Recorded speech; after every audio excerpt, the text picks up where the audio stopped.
దేశ ప్రయోజనాల కోసం చేపట్టిన ఈ చర్యను తెలంగాణ ప్రభుత్వం మనస్ఫూర్తిగా స్వాగతిస్తున్నది. అదే సమయంలో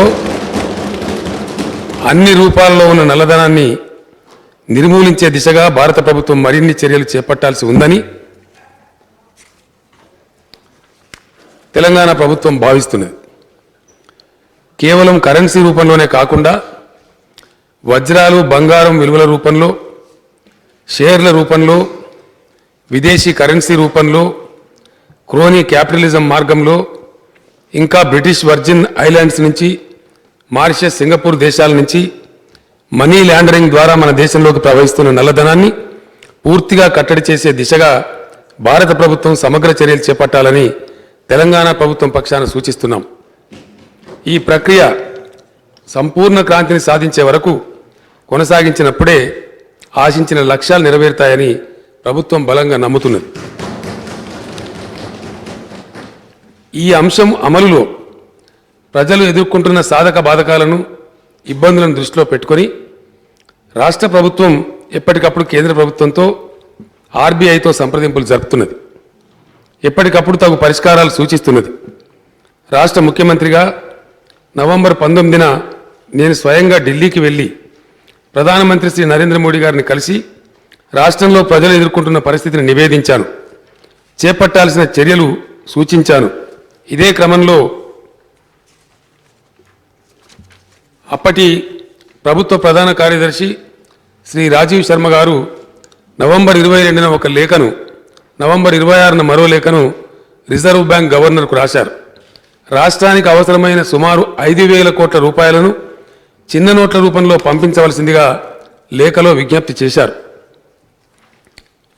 రిజర్వ్ బ్యాంక్ అధికారులు డిసెంబర్ 15న, అంటే నిన్న అధ్యక్ష, ప్రధాన కార్యదర్శికి సమాధానమిస్తూ రాష్ట్ర ప్రజల అవసరాలకు తగినట్లు నగదు పంపనున్నట్లు తెలిపారు.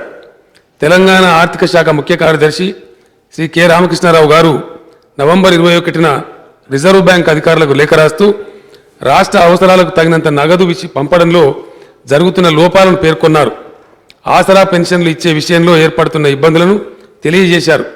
రైతులు, చిన్న వ్యాపారులు, దినసరి కూలీలపై పడుతున్న ప్రభావాన్ని వివరించారు. 5,000 కోట్ల రూపాయల మొత్తాన్ని 500, 100 రూపాయల నోట్ల రూపంలో సత్వరమే పంపాలని కోరారు. ఇదే విషయంపై ప్రభుత్వ నూతన ప్రధాన కార్యదర్శి శ్రీ ప్రదీప్ చంద్ర గారు కూడా డిసెంబర్ 8న లేఖ రాస్తూ ఏటీఎంలలో తగిన డబ్బు ఉండడం లేదనే విషయాన్ని దృష్టికి తెచ్చారు. తెలంగాణ ఆర్థిక శాఖ మంత్రి గారు 2 సార్లు జరిగిన జీఎస్టీ కౌన్సిల్ సమావేశాల్లో చిన్న నోట్లు ఎక్కువగా పంపించవలసిన అవసరాన్ని బలంగా తెలియజేశారు. ప్రభుత్వ శాఖల్లో పాత నోట్ల ద్వారా బిల్లుల చెల్లింపుకు అవకాశం ఇవ్వాలని రాష్ట్ర మున్సిపల్ శాఖ మంత్రులు చేసిన విజ్ఞప్తికి కేంద్రం సానుకూలంగా స్పందించి దేశమంతా అన్ని రాష్ట్రాల్లో పాత నోట్ల ద్వారా బిల్లుల చెల్లింపులకు అనుమతి ఇచ్చింది. తర్వాత గడువును పెంచమని చేసిన విజ్ఞప్తిని కూడా కేంద్రం పరిగణనలోకి తీసుకుంది. ఆర్బీఐ ఇచ్చిన లెక్కల ప్రకారం ఇప్పటిదాకా మన రాష్ట్రానికి వచ్చిన నగదు 19,109 కోట్ల రూపాయలు. రాష్ట్ర వ్యాప్తంగా బ్యాంకులలో ప్రజలు డిపాజిట్ చేసిన మొత్తం 57,479 కోట్ల రూపాయలు. ప్రజల సమస్యలను మానవీయ దృక్పథంతో అర్థం చేసుకున్న ప్రభుత్వం బ్యాంకుల వద్ద మహిళలకు, వృద్ధులకు ప్రత్యేక లైన్లు ఏర్పాటు చేయవలసిందిగా బ్యాంకర్లను కూడా కోరడమైనది. పెద్ద నోట్ల రద్దు తర్వాత ఉత్పన్నమైన పరిస్థితిని ప్రభుత్వం జాగ్రత్తగా అంచనా వేసి రాష్ట్ర ఆర్థిక వ్యవస్థ గాడి తప్పకుండా ఉండేందుకు తగిన చర్యలు తీసుకున్నది. వెనువెంటనే నగదు రహిత లావాదేవీలను ప్రోత్సహించడానికి చర్యలు ప్రారంభించింది. నగదు రహిత లావాదేవీలు జరపడంలో తెలంగాణ రాష్ట్రం దేశంలోనే అగ్రగామిగా ఉన్నట్లు కేంద్ర ప్రభుత్వ అధ్యయన సంస్థలు ఇప్పటికే తేల్చాయి.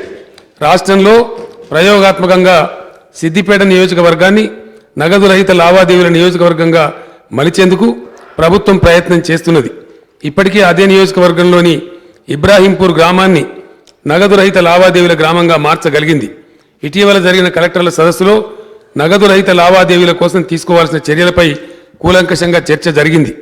ప్రతి జిల్లాలో కూడా కొన్ని గ్రామాలను త్వరలోనే నగదు రహిత లావాదేవీలు నిర్వహించే గ్రామాలుగా ప్రకటించేందుకు ప్రయత్నాలు కొనసాగిస్తున్నట్లు కలెక్టర్లు చెప్పారు.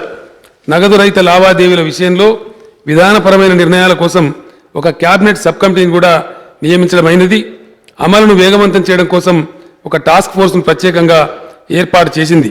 ప్రజలలో విశ్వాసం కలిగించే విధంగా నగదు రహిత లావాదేవీల కోసం టీఎస్ వ్యాలెట్ను ప్రభుత్వం ప్రజల్లోకి తీసుకుని రాబోతున్నది. తెలంగాణ రాష్ట్రంలో నగదు రహిత లావాదేవీలు ఎక్కువ జరిగేందుకు అవసరమైన అన్ని చర్యలు తీసుకుంటున్నది.